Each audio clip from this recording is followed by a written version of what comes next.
Mi abuela vivía en Ventas, cerca del Parque Segundo, y yo me acuerdo cuando era pequeño que era muy travieso y me decía, tú asómate a la ventana y vas a ver a los bomberos subir y bajar por la torre y tal. Lo ves con sus trajes, como si estuviera viendo un astronauta, ¿no? Algo de otro mundo. Y mira, y al final, ¿quién le iba a decir a mi abuela cuando me decía que me asomara por la ventana que iba a ser uno de los autores de la historia? Cuando éramos pequeños en el barrio, siempre que escuchábamos la sirena de los bomberos, pues íbamos detrás de los coches, las luces de los vehículos, los bomberos, aquellos con esos rostros que tenían de matafuegos y tal, a mí eso me llenaba de vida. Normalmente tenemos algún conocido, algún familiar que te empieza a hablar de la profesión, empiezas a ver el estilo de vida que lleva. Tú tienes 15 años y lo ves con su moto, las chavalas, el bombero, musculoso, tal, ¿no? Que todo el mundo... Pues claro, ese tipo de vida te empieza a atraer. No puedes decir, bueno, es que yo he querido ser bombero toda la vida. Pues a lo mejor no. Lo has vivido porque te has cruzado con un bombero, te has cruzado con un amigo, te has hablado de bombero, y luego ya cuando estás dentro es cuando ya sí lo sientes. Es una profesión totalmente vocacional. Tienes que sentir que quieres serlo, porque hay momentos en este trabajo que se pasa mal, pero la recompensa muchas veces es muy congratulante, muy satisfactoria y muy agradable. Ha sido mi vida, bomberos ha sido mi vida, además le he llevado la sangre porque mi padre era bombero también. Mi padre bombero, mi hermano también era bombero, un hijo tengo bombero, un cuñado, un yerno, un primo hermano. A pesar de tener 77 años, ¿qué voy a hacer? Me volvería otra vez a presentar para bombero. Sería otra vez, hasta el fin de mis días.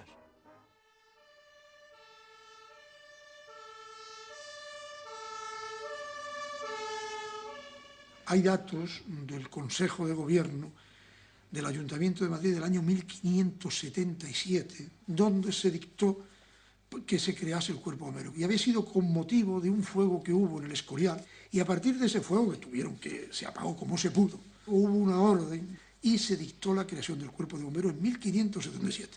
Es en 1577 donde nosotros encontramos el primer acuerdo sobre incendios y es en este donde se dota a un grupo de vecinos del material necesario para hacer frente a los incendios. Les dotan de maromas, de algunos cubos, de algunos hachas. Uno de los primeros gremios que forman parte de la intervención de cara a los incendios son los carpinteros. Todo este material que se compró en un momento dado, que digo que era muy avanzado para su tiempo, lo tenían ellos y tenían la obligación de tenerlo atendido, de tenerlo a mano, de tenerlo limpio, reparado si había habido destrozos y de ponerlos a disposición del servicio. Y ellos mismos, el gremio ese de carpintero, elegía todos los años a 24, como si dijéramos decir, vigilantes continuos, o sea, que estaban de servicio. No había parques de bomberos, claro, como hoy, no había lugares. Eran los propios carpinteros, que se unieron también los aguadores, se unieron también los empleados de limpieza. Y entonces era una obligación que ellos asumieron y además inmediatamente pidieron que eso estuviera remunerado de alguna manera y así se hizo. Una ciudad como Madrid, por ejemplo, no tiene agua en los grifos de las casas hasta 1850 pasado. Quiere decirse que hasta esa época había habido unos incendios donde la gente tenía que haber cogido el agua de algún sitio y traerla de la fuente.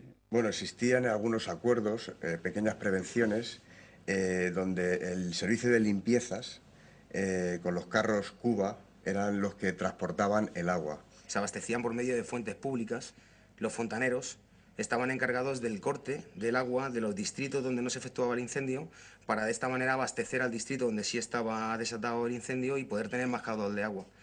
Hacían un cordón humano, de la misma manera que hemos visto en películas del oeste, cómo se traspasaban de manos en mano hasta llegar al lugar y de esa manera el trabajo en equipo. El agua puesta encima del fuego no hace casi nada.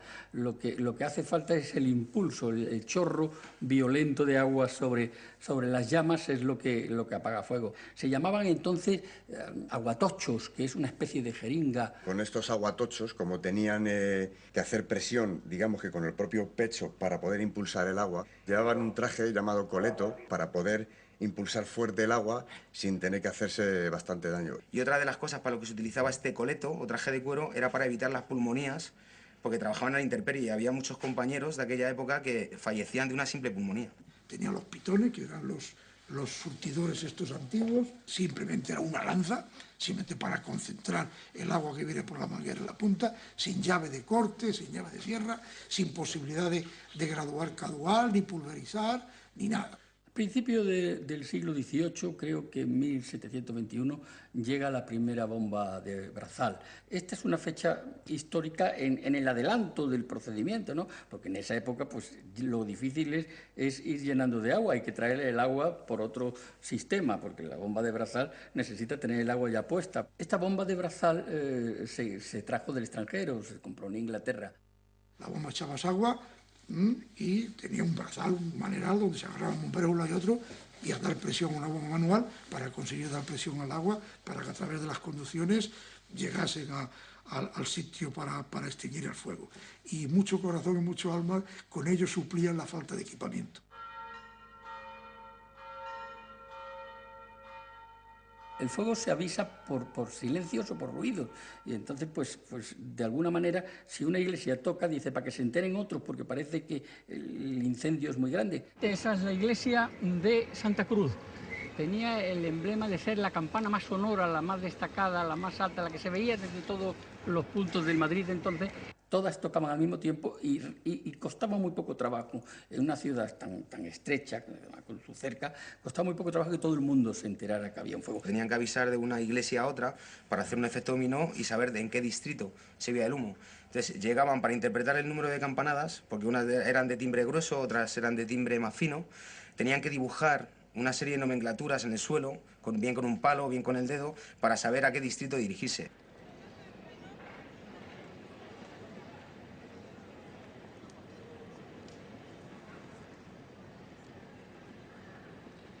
Uno de los lugares más emblemáticos de Madrid donde se han repetido los incendios ha sido sin duda alguna la Plaza Mayor.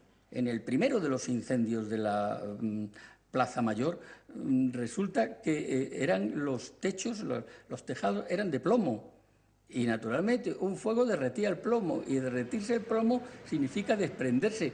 El plomo como tal se fundía encima de los que intentaban acudir a sofocar el incendio. Después de este incendio pues fue cuando lo cambiaron las tejas de plomo por tejas curvas ordinarias.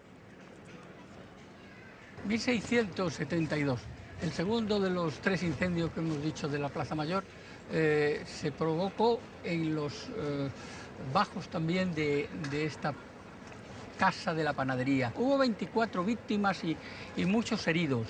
El foco se detectó al término de una corrida el día de Santa Ana, que es una casa muy ligada a la cultura y muy ligada porque eran los balcones de los reyes para presenciar las corridas de toros que se celebraron aquí durante todo el tiempo de Felipe IV. Y el tercero de ellos, y el más importante y devastador, el que ocurrió en agosto de 1790, que se destruyó 1/3 del perímetro de la Plaza Mayor.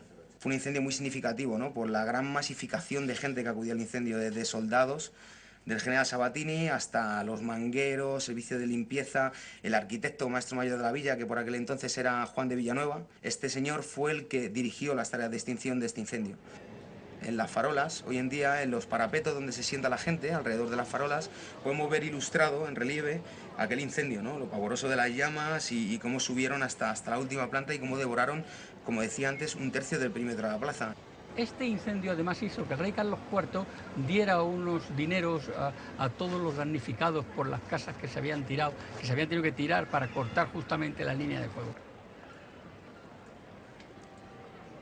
Un cuerpo como el de bomberos, que tenía que tener pues, una disciplina de coordinación y una uniformidad, no tenía al principio del siglo XIX todavía un traje que le distinguiera, un uniforme. Sino que se les confundía con los distintos gremios que participaban en la labor de extinción.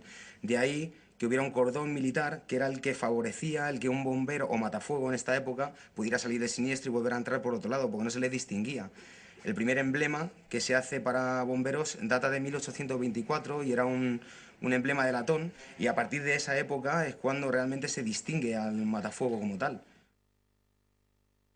De la misma manera que crecen los mercados y que crecen otros servicios que necesita la población, tiene que crecer el servicio contra incendios. Y es cuando se crean más distritos. Y entonces lo que hay que poner es un servicio de bomberos para no tenerse que trasladar desde la Puerta del Sol hasta Chamberí, que estaba en el extrarradio. Y se crean los primeros parques de bomberos. Ya es un sitio donde tener el material que se hace falta. Un sitio además donde se concentran los profesionales del servicio contra incendio.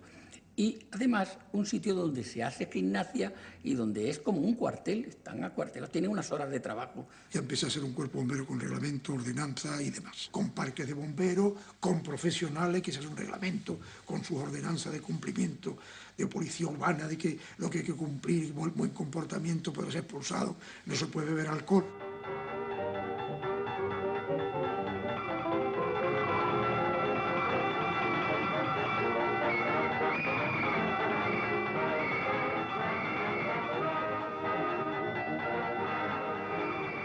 Los coches de bomberos eran descubiertos, en los parques de bomberos todavía hay algunos donde están los hierros donde se colgaban los arreos de la caballeriza que había que sacarla y lógicamente cuando oían los timbres en el caso que eran campanas, pues lógicamente se pondrían revueltas hasta que conseguías arrearlas.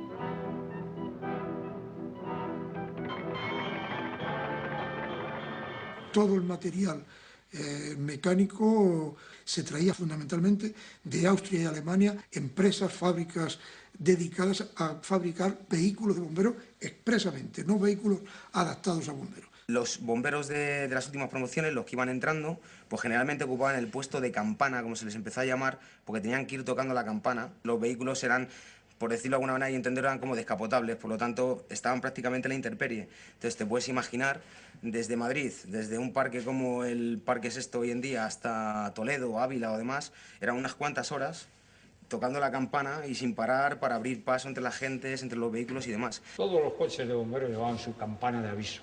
Entonces, el que entraba de nuevo, pues era el campana. Yo he tocado mucho tiempo la campana.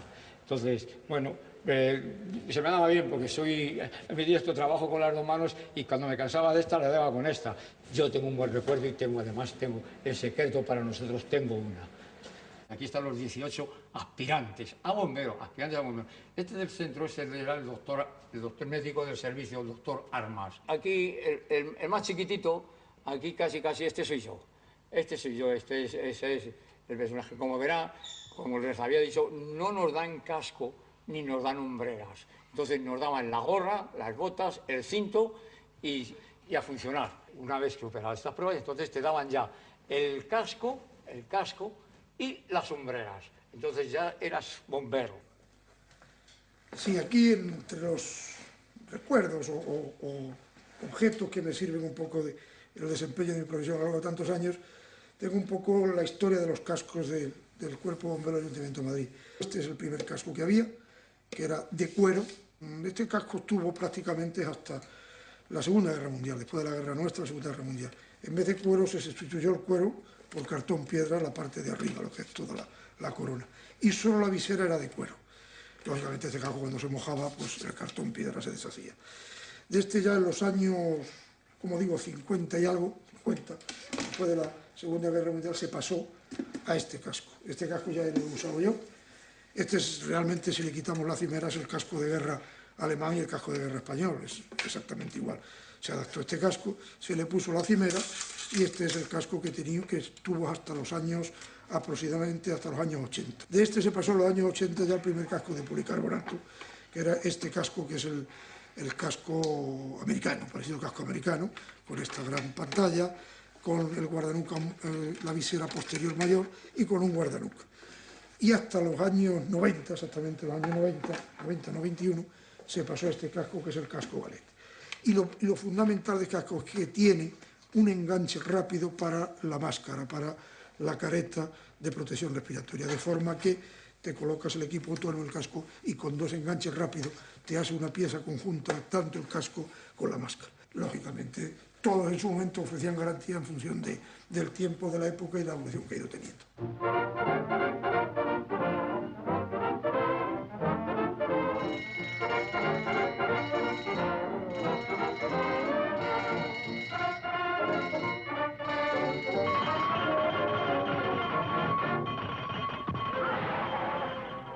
El incendio del Teatro de Novedades fue posiblemente el incendio más famoso por cuanto se crearon una cantidad de crónicas en su tiempo. Ocurre además en plena función, con la sala llena. Salen unos farolillos en la parte de la embocadura del escenario, se incendia uno y desde dentro del teatro lo ven y echan el telón. Pero claro, empezó a salir uno por un lado, por otro, y de pronto se cayó el talón sobre la misma orquesta y sobre las primeras filas del patio de butaca. Que estos teatros se construían empotrados en otros edificios, con lo cual solamente dejaban dos salidas de evacuación. Era la parte trasera y la parte delantera. ¿Dónde les quedaba la salida? Por donde habían entrado. Entonces la gente se atropelló, se cayeron unos con otros, perdieron los estribos, todos se fueron además, se habla de la escalera de la muerte, donde además se discutió si la gente había pegado una puñalada a uno para poder pasar, todo eso está dentro de la fantasía. Se saldó en principio con 60 y tantos muertos, llegamos a 90 luego al final por los heridos muy graves. Todas las fuerzas vivas se presentaron en el lugar del suceso. Madrid vivió eso como una especie de locura, porque se estuvo hablando del incendio del Novedades muchísimo tiempo. Y además incluso pues es un adelanto para la medicina legal, porque es cuando se empiezan a hacer autopsias para enterarnos de que han muerto. No murieron achicharrados. Los cadáveres tenían su gesto de agarrarse los pelos, de estar agarrados a las barandillas de las eso. O sea, que la gente se atropelló y las salidas eran insuficientes.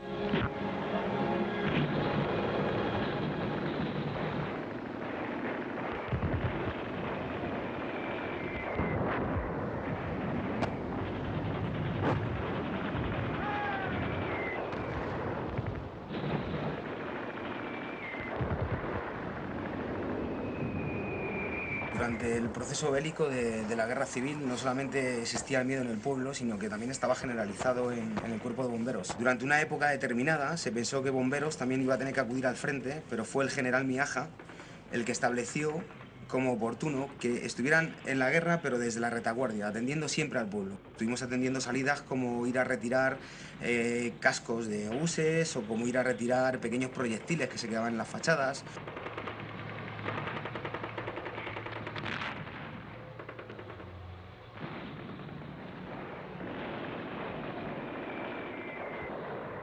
El servicio de bombero quedó en pañales, quedó muy diezmado. Fue una época muy complicada, pero en todos los órdenes de la vida. O sea, los bomberos fueron víctimas como el resto de los españoles, ¿no? ¿Usted sabe quién es? No. Varela. Ah, sí. El bigotes, Varela, el bigote. Sí, además dice, 2 bomberos especializados por asfixia, ¿no? Yo estuve electrocutado, ¿eh? Ya pasé, me tuvieron que dar masajes al corazón y de todo. Fíjate, se deshace. Ya, los años que tienen se deshacen, claro. Dice, 13 horas de lucha contra el fuego, 2 bomberos resultan intoxicados y están fuera de peligro. Ajá. Entonces, utilizar caretas antigas. Exacto. Bueno, es un poco... Ya. No, es que se llamaban así, caretas antigas. Que luego no valían para el gas, que había que cambiar el ese, que eran malísimas. ¿Te acuerdas? Que deberíamos entrar con el pañuelo antes que con ellas. Lo único es que el cristal nos protegía los ojos, pero el resto, tragábamos toda la porquería. Claro. Y entonces, ¿qué pasaba? Que entrábamos con el pañuelo. Aquí las enganchaban y entonces estabas trabajando y estabas con el pañuelo porque te protegía más que... Pues cantidad de veces porque se mojaba el pañuelo, ¿no? O sea, para sentir esa sensación de alivio. De frescor, claro. De frescor. El decir, se ha intoxicado, yo creo que el 99,9% de los bomberos se intoxicaban. Sí.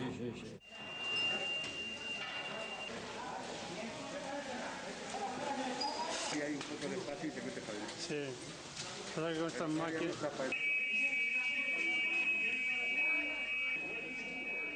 El incendio de la discoteca de Alcalá 20, 80 muertos. Otro disparate de fallo técnico y de permisos. Esa entrada en bajo, escalera tan larga y ese encerramiento en sótano era, desde el punto de vista de todos los bomberos y de toda persona civilizada que sepa cómo funcionan las cosas, era matador.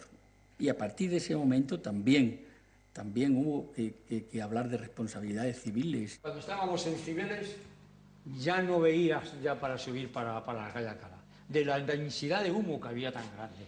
Y es que no podías entrar. Si es que tenían las víctimas ahí, que estaban en los pasamanos de la escalera, estaba uno encima de otro. Dicen que no, ahí murió mucha gente por el ropero también. Sí. Porque trataron de ir a buscar la ropa. Sus pertenencias, sus abrigos, sus bolsos. Entonces, La gente, cuando quiso darse cuenta, el humo no le dejaba salir y se atropellaron.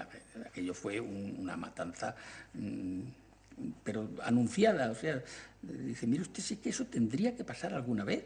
Cuando se dieron cuenta las aperturas, la avalancha de salir. La avalancha humana, pues nos matamos unos y otros. Y bueno, y estos periódicos, pues fíjate si datan fechas. Claro, el otro día Pedro Borbón me decía, oye, los periódicos que te dejé, digo, no, vamos, que vaya, tengo aquí, sí, además. Durante muchos años que estuve haciendo la sección de sucesos en un periódico de Madrid, me di cuenta que era una fuente de información de primera calidad. Antes de irme y retirarme porque dejaba todo cerrado, yo llamaba a los bomberos y decía, buenas noches, bomberos. Sí, dígame, soy fulano. Ah, pues no sé qué, no hay nada. O sí, ha habido 2 salidas, pero pequeñas cosas.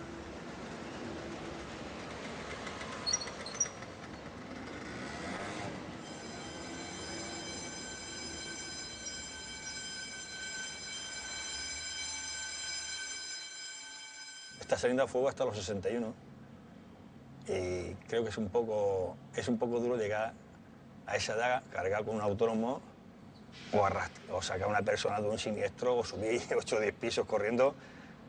Con más de 60 años es duro. Hasta hace 2 meses nos estábamos jubilando con 65 años. Y se ha conseguido la jubilación, se pedía por encima de los 55 años y se ha conseguido a partir de los 60 años. Es justo que se haga así. Porque lo que no es normal es que se salga con más de 60 años de número 1 la bomba. Es duro, ¿eh? La patata tampoco aguanta mucho, ¿eh?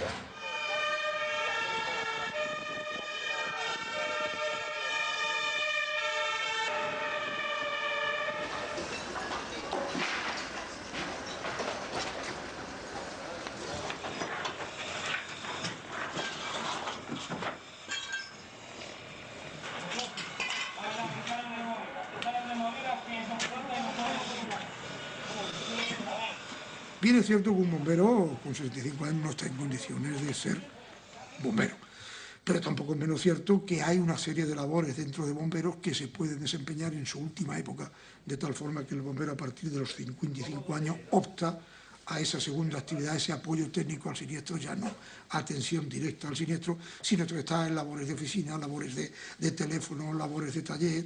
Ya desde que dejé de salir a fuego, pues estoy arriba en la centralita, vamos, de telefonista, que se dice telefonista. Uno ya se siente, cuando te quedas ahí ya no te sientes bombero, ya te sientes, pero a todos nos llega.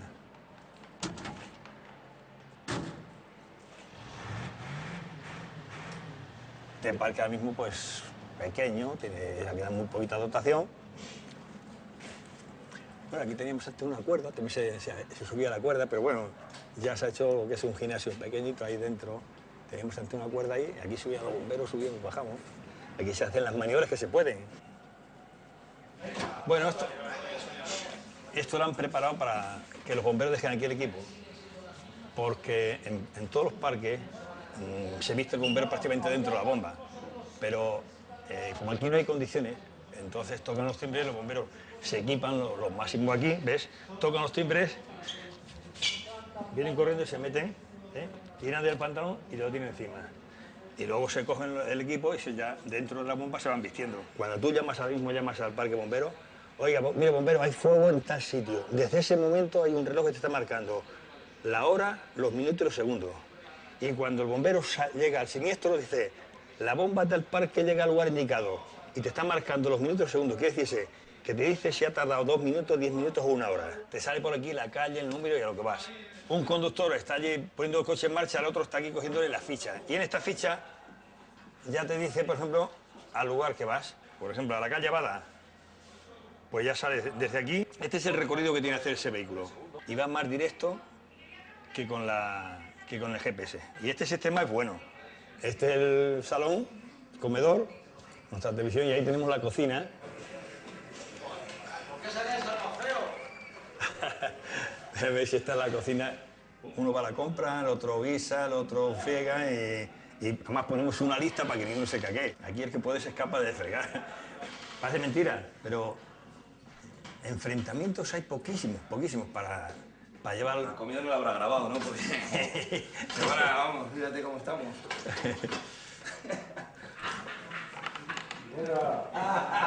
¡Es adolescente! Vaya un fósil, macho. Es un fósil de cuarto, ¿no?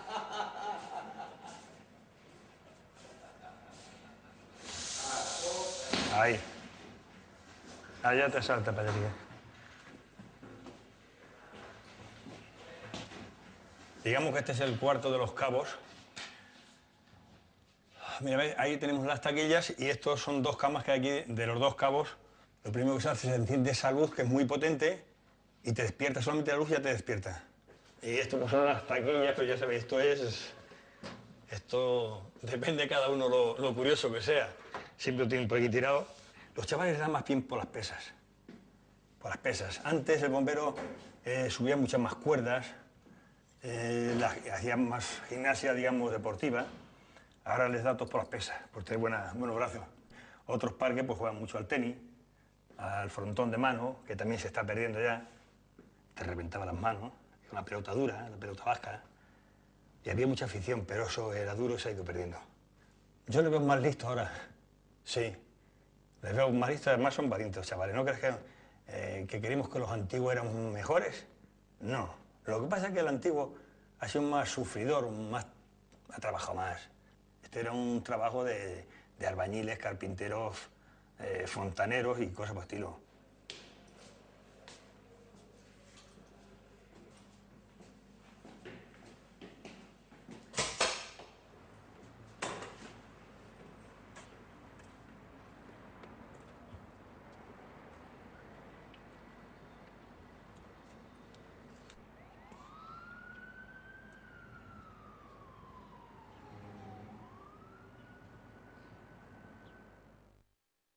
¿Quién sabe el número de teléfono de bomberos?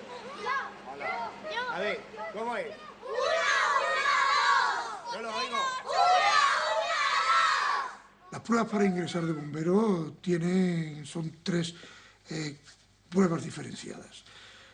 Hay un psicotécnico previo, ahora actualmente en las últimas convocatorias se hace un psicotécnico, superar conocimientos de 40 temas, son de conocimiento de la administración, y unos temas técnicos relacionados con el fuego. Superado eso, se pasa al examen físico. El examen físico son unas pruebas físicas diversas y muy completas. Estas pruebas realmente son duras. No duras por el hecho de que las marcas son excesivamente exigentes, sino por la gran competencia. Se supone que tú estás intentando ganar una plaza y no te puedes dormir. Si tu compañero está haciendo 10 dominadas, tienes que hacer tú las 10. Si te hace 15, tú entrenas conmigo, yo te quiero mucho, somos compañeros de posición, pero yo te tengo que robar la plaza a ti. Me dijo mi hijo, ahora tiene 9 años, y me dijo que él iba a probar antes que yo. Y dice, seguro que aprobó yo antes que tú. Pero pues podría haber sido. Me he dedicado media vida a esto, que son 18 años. Es una vida entera. Me levantaba a las 6:30 para irme a trabajar. A las 5 recogía, me iba al gimnasio y te dedicabas únicamente a trabajo, academia y gimnasio. Al final tiene premio. Yo soy de los que dice que si insistes tiene premio. Las pruebas para bomberos las han hecho los hombres también. Nunca se ha pensado que pudieran entrar las mujeres. De hecho, se ha hablado de cambiar un poco las pruebas, que no es una cuestión de fuerza bruta, ¿no? Realmente, hay que saber cómo funciona el material, hay que tener fuerza, pero hay que tener resistencia, hay que tener agilidad. Es mejor pensar que actuar, así, a lo bravo. Ahora es que te piden una serie de pruebas, de las cuales pedían antes también, pero eran menos duras. Todo el que presentaba un pequeño ejercicio de esos, pues te valía para puntuar. No era obligatorio, porque no era obligatorio hacerlo, pero si yo presentaba un ejercicio en barras, por muy simple que fuera, pues siempre arañaba unas décimas. Yo he sido una persona, bombero enclencle, he sido más bien delgado. Yo cuando fui a hacer para el ingreso para bombero, para dar el peso, porque te pedían peso, talla, con relación, y entonces yo tuve que inflarme a beber agua para poder dar el peso, porque me faltaba algo de peso. Y tal, parecía que estaba embarazado de la tripa que tenía llena de agua. Y entonces, hasta que me pesaron y ya di el peso, salí corriendo porque estaba que explotaba. El día de las notas me llegó un chaval que no conocía de nada, Bowe, y creo que quedó el 56 y me dio un abrazo, me dijo, tronco, que hemos aprobado, tal, sin conocerle nada, ¿no? Y fue una sensación bastante, o sea, ahí realmente dije, hostias, he aprobado, sí, o sea, me lo puedo creer, ¿no? Ya una vez que estás dentro ya es una satisfacción, eso sí que no se puede explicar ni con palabras. Bueno, espero como te acuerdas, ¿no? Una felicidad, el casco y ya saber que, no sé, es un momento especial en tu vida, estar luchando por algo que creías inalcanzable, ¿no? Y además ves que lo estás consiguiendo con la gente con la que has luchado, con la que te has preparado esa posición. Superado esa posición, se le nombra funcionario bombero en práctica. Y es cuando pasa a realizar el curso selectivo de formación en esta escuela. Estos bomberos se incorporan en jornada diaria con un funcionario. Terminado el curso, esa nota se integra, se une a la obtenida en la oposición y cuya media es la que da el resultado del total de la oposición.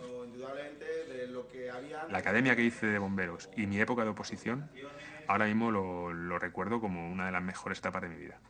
Por el compañerismo, incluso cuando estaba grabando la oposición y cuando estaba en la academia. El compañerismo, el buen clima, la complicidad, la tolerancia, el respeto. Mis compañeros se han tomado toda la academia con mucha gracia y tal, y han hecho muchas bromas, se han pasado de puta madre, y de los 6 meses de academia han estado divirtiéndose todo lo que han podido y se han reído mucho. Lo más normal es que pases por debajo de una ventana y te tiren un cubo de agua, las botas llenas de agua y te las pongas y bueno, te mojes, vayas con los pies calados, bueno, en nuestro caso alguna maniobra. Era lo que nos habían dicho, que nos divirtiéramos en la academia. Disfrutar de la academia porque es una cosa única, que cuando llegues a los parques no vas a volver a ver a tus compañeros. Venga, venga, tira. Entonces llega al parque y en las dotaciones va de número último, de número 6. Coloquialmente le conocemos por el campana, es que va de campana.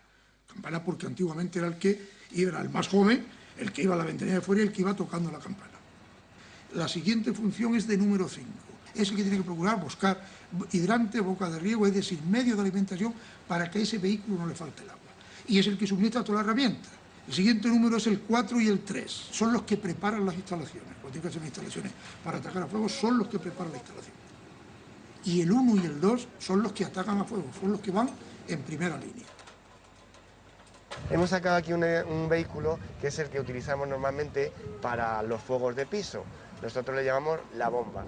Aquí terminamos de ponernos nuestro equipo personal, nos vamos, digamos, concienciando hacia el tipo de salida que vamos. Y en esta cabina, como veis, están los equipos dispuestos para 2 parejas. El 1, en este caso, va en esta posición, a la izquierda del vehículo. El número 2 iría en aquella otra. ¿Por qué? Porque son los 2 primeros que salen, son los 2 más veteranos y los que antes tienen que llegar al siniestro. Todas las instalaciones la tienen que hacer el 3 y el 4. El 5 iría en este otro asiento y el 6 es el bombero más joven, el último que ha entrado, iría en la parte de delante con el capataz. Hasta que el bombero no lleva 6, 7, 8 años, no empieza a ir de número 1 o de número 2 en la bomba. A mí lo que más me gusta es el casco del traje. Y a mí también. A mí el traje. El uniforme antiguo me ha encantado. Teníamos las guerreras, que se llamaba guerrera, con sus botones dorados y las sombreras. El casco tipo alemán, la cuerda, eran las cuerdas hay una diferencia muy grande ahora mismo de las cuerdas que se tienen en el servicio a las cuerdas que hablaban antes. Antes eran de cáñamo, se empujaban y se ponían durísimas. Lleva su cinto, que ha cambiado mucho, ese son de 2 hebillas como vemos, y este es un cinturón mucho más moderno, más sencillo de poner y luego mucho mejor para hacer los descensos.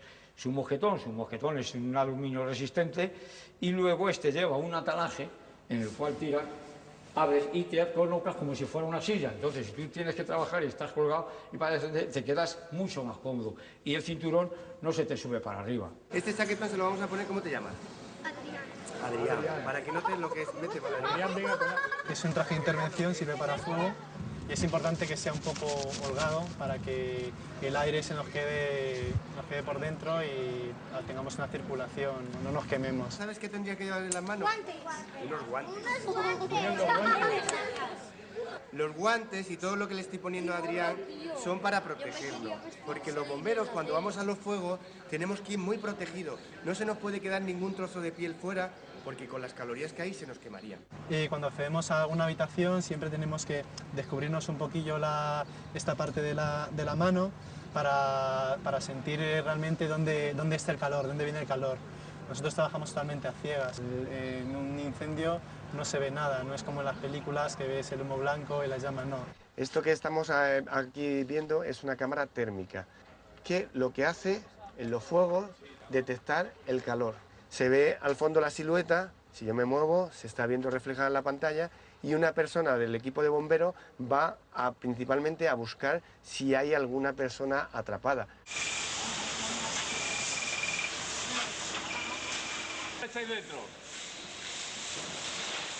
Moja un poco arriba, moja un poco ahí en la mesa, dale un chorrito a ver si baja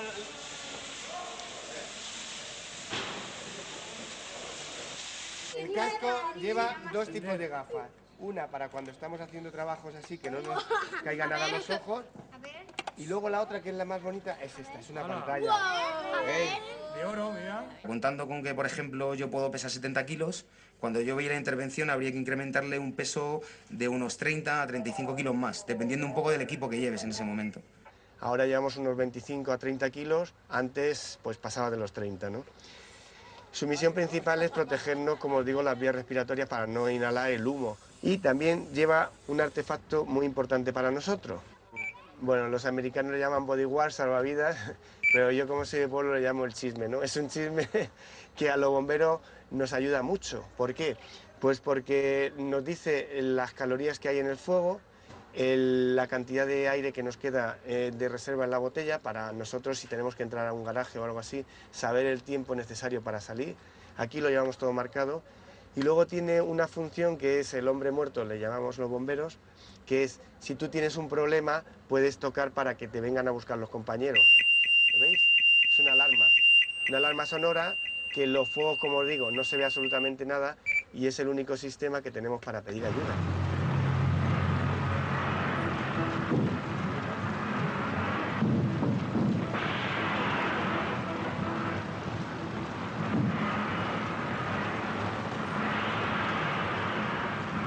Cuando el fuego ha roto, hay llamas. Y entonces tú ves por dónde entra. Sí. Y vas directamente al fuego, porque tú lo vas haciendo. Pero tú cuando llegas aquí por esa puerta, y esto está lleno de humo, y con calorías, y el fuego está bajo el sótano. Ahí las pasas canutas porque vas tropezando con todo. Por eso yo prefiero un fuego bonito, un fuego que rompe por fachada. Y esos son los fuegos que actúan mejor. Hay mucha llama dentro de la vivienda y que vas entrando, notas ese calor, vas echando agua, vas viendo cómo se va apagando y vas metiéndote cada vez más y va haciendo más calor.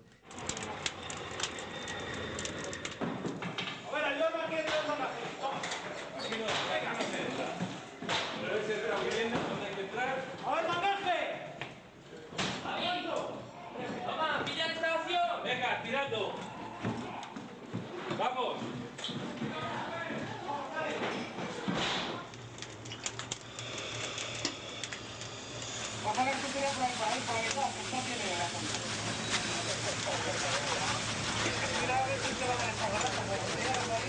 Un bombero no apaga fuego solamente, sino que abarca una cantidad muy numerosa de trabajos. La salida típica del bombero puede ser desde hoy en día, desde apagar un contenedor hasta ir a recoger una dentadura postiza de un vecino de Madrid. La tipología de siniestro es muy grande a la hora de decir en qué trabaja un bombero. Cuando ya no encuentran solución de ningún tipo, que a lo mejor han llamado a la policía, pues porque a lo mejor hay un animal subido en un árbol o yo recuerdo que te contaron de que se escapó un mono y que iba de cubierta en cubierta. Pues cuando ya no tienen ningún recurso de cómo solucionarlo, bomberos. Estás en tu barrio y sí es cierto que eres conocido como el bombero. Y cuando surge cualquier cosa, el bombero.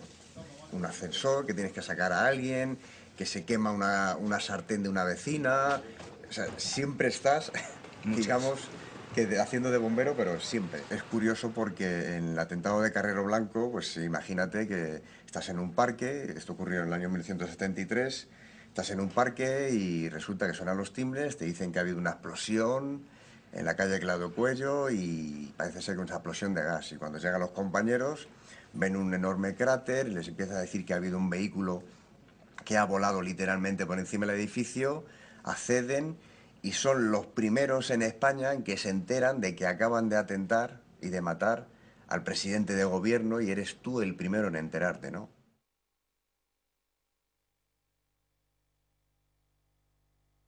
Almacenes Arias fue el día 4 de septiembre de 1987 y yo entraba de guardia al día siguiente. Entonces llamé a las 6:30, 7 de la mañana y me dijeron, no teníamos que haberle llamado, pero nos hemos llamado a todos menos usted porque entra de guardia. Es que hay un siniestro y exactamente dijeron, se ha hundido un muro y ha pillado a varios compañeros. Eso fue, digo, me voy para allá. Me llamó mi hermano para ver si realmente estaba yo en casa. Y digo, sí, él libera hoy. Y claro, ya a hablar con él, pues dice, no, es que ha pasado esto. Se han hundido los almacenes Arias, tal y cual. Dice, y tienes unos pocos compañeros pillados. Yo me enteré en el pueblo, estaba viendo la televisión y ya no me presenté no vine a Madrid porque estaba muy cerquita, porque ya también lo daban como apagado y retirando servicio. Entonces ya lo di como apagado, entonces ya apagué la televisión y me acosté. Y a la mañana siguiente, cuando entraba en el segundo de guardia, entonces empecé a ver caras de tragedia, y me dijeron, es que no te has entrado, yo no. Y digo, que se ha hundido y ese bombero se enterró. Me cago en la... En Madrid se sigue la penosa labor de desescombro de los restos del incendio de la calle de la Montera, que se sigue haciendo a mano con la esperanza de encontrar todavía vivos a los bomberos desaparecidos. Los bomberos cubiertos de hollín salen extenuados de los escombros de Almacenes Arias. La búsqueda de sus 8 compañeros, sepultados desde el pasado sábado, es intensa. Una mascarilla y una bombona de oxígeno son el único rastro encontrado en unos trabajos que pueden durar todavía más de 48 horas. El edificio es una trampa abierta para los que trabajan en el rescate. Los bomberos guardan silencio sobre las esperanzas de encontrar vivos a sus compañeros y bajan la cabeza cuando se les pregunta. Fuera se mantiene la polémica sobre lo acertado o no de entrar en el edificio. Al día siguiente ya entramos por unos agujeros que yo veía a los compañeros míos pillados. Lo veía por abajo, había un cachito sotanito, yo estuve allí, estuve aquí, viendo a mis compañeros estaban pillados. Y estaban muertos, estaban reventados. El primer bombero que sacamos de ahí lo encontré yo. Un chavalito porque llevaba poquito tiempo, llevaba 6 meses, me acuerdo que me decía, vaya, yo tengo ganas de ver un fueguecito guapo, de estos que decía aquí los bomberos, tal y cual. Llevaba 6 meses, chaval, y no había visto más que 4 fueguecillos de... Digo, Juanjo, se llama Juan José. Digo, si es que aquí no tienes que pedirlo, si aquí te viene cuando menos te lo esperas. Tú ahora mismo estás deseando que te salga un fuego, pues no te sale nada. Pero mañana vienes, te encuentras mal, ¡pum! Te encuentras en un fregado y tienes que darte lo que tengas. Y el primer fuego que tuvo, chaval, se quedó. Murieron 2 jefes y 8 bomberos. No vamos a hablar de lo que pasó ahí porque ahí pasaron muchas cosas. Se consintió que se pusiera una escalera mecánica que pesaba demasiado sin tener concesión de licencia de urbanismo. Se hizo una torre de refrigeración en lo alto del edificio que pesaba más de 3.600 kilos sin licencia. Hay un tiempo que sí marca un poco tu vida, aunque con el tiempo vas borrando ese peligro que luego ves, que es verdad, cuando vas a otro siniestro, ya sí te acuerdas de las calorías que hay, el tiempo que llevas, y hasta los mismos jefes controlan mejor.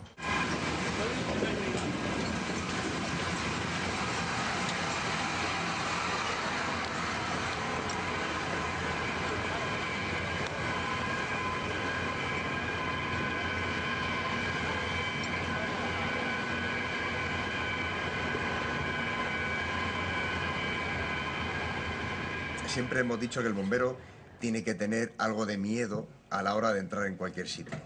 Porque si pierdes el miedo es como que perder el respeto y es cuando realmente te puede pasar algo. O te dicen que hay unos tíos que están metidos en un... Bueno, que vengan, que hay una tal y llegas allí, te estás parapetando y te dicen que son 6 terroristas que te han metido en un piso y que quieren inmolarse dentro. Pues hombre.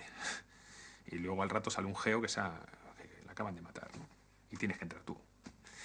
Y está lleno de detonadores y de trozos de cuerpo y de, como pasó en Leganés, ¿no? Cuando se inmolaron los terroristas del 11M. Pues al principio hay una cierta tensión, un cierto miedo y luego pues, ves los trozos de los cadáveres, los pedazos, ves los detonadores, hasta que te dicen, estos son detonadores, si los veis nos avisáis. Cuando estás trabajando lo que tienen miedo es de que te pase algo a ti o que... Pero rara vez. Sobre todo lo que tienen miedo, yo creo, es de hacer mal tu trabajo.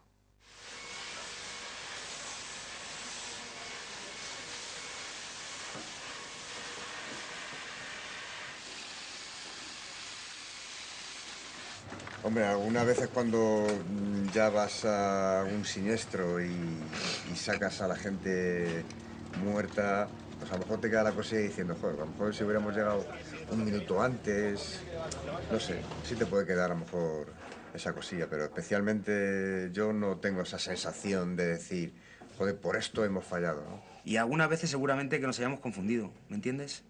Sin ninguna maldad y sin ninguna voluntariedad. Son cosas que pasan y ocurren, pero en otras muchas, pues hemos entregado de más y ha salido bien, afortunadamente. Quizá con el terremoto de México, en el año 85, empieza a haber ya una serie de voluntarios, bomberos, que se desplazan a un lugar donde ha habido una catástrofe. Esos bomberos que se desplazan se entiende que son porque tienen una cualificación en sus conocimientos o porque tienen unos medios materiales que no disponen en otros países. Las ONGs de bomberos especializadas, yo creo que la primera que se creó, si mal no recuerdo, fue en Francia, que era Pompiers Sans Frontières, que era Bomberos Sin Fronteras. Y justamente al poco nace una organización en Valencia que se llama Bomberos Sin Fronteras. A los 2 años, 3 años, surge en el 96, en 1996, Bomberos Unidos Sin Fronteras, que es una ONG de Madrid. Bueno, en Bomberos Unidos Sin Fronteras se han hecho y se hacen muchas labores no directamente vinculadas a lo que hace un bombero aquí en España, ¿no? Labores de asistencia ante catástrofes naturales, bien sean huracanes, terremotos, deslaves, corrimientos de tierra.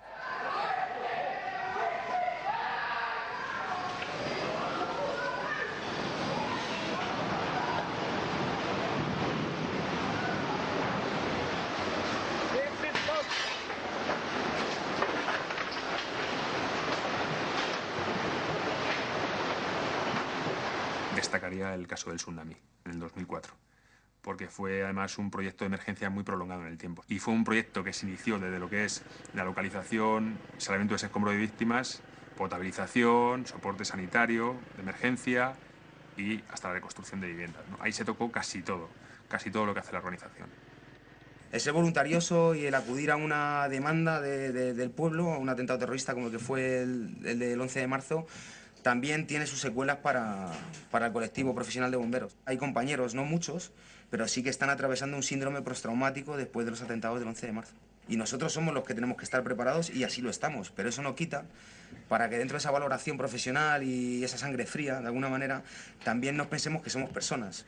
Si se nos queda algo en la cabeza es el sonido de los teléfonos móviles de la gente que estaba muerta. Era un sonido de los propios familiares que les llamaba para ver si estaban bien y veías esos móviles sonando cada 2x3 y era pues, se te queda grabado algunas cosas. Pues claro, la policía era lógico, vámonos, que hay otra bomba, que hay otra mochila. De aquí no nos vamos nadie. Y salen los bomberos echando sus cosas y dicen, no nos vamos nadie. Y se siguió sacando a las personas. Tratas de esa persona que te está pidiendo ayuda. Que es que la ves sin pierna, la ves sin brazo y te está pidiendo ayuda. ¿Cómo vas a salir corriendo y lo vas a dejar ahí? Pues ahí se quedan los bomberos. Si no tienes suerte, dices, cacho tonto, se quedó allí, mira, allí se ha quedado. No, no es tonto, es que cumples con tu obligación.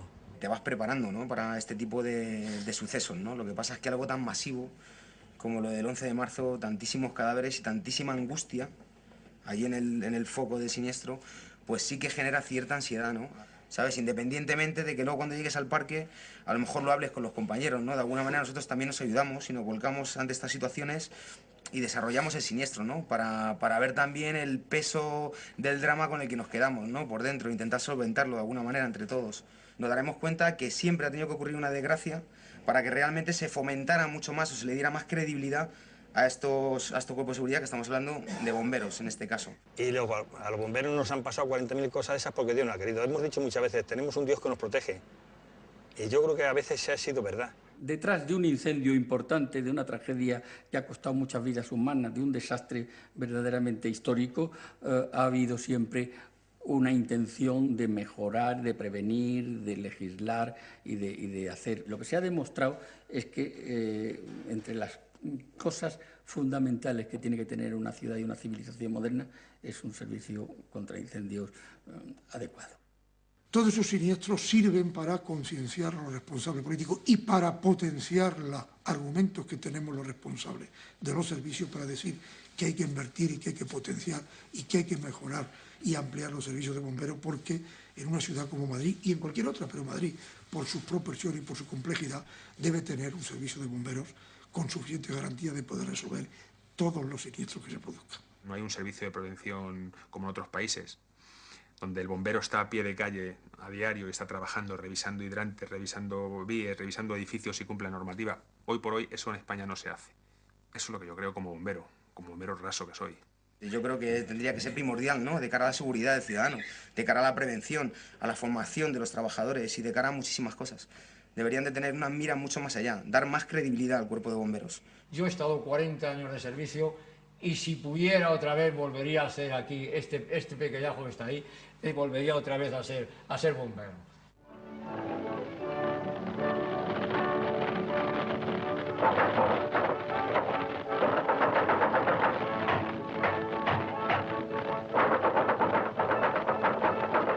Si puedes salvar una sola vida, si solamente salvas una sola vida, ¿merece la pena mover tanta contingente, gastar tanto dinero?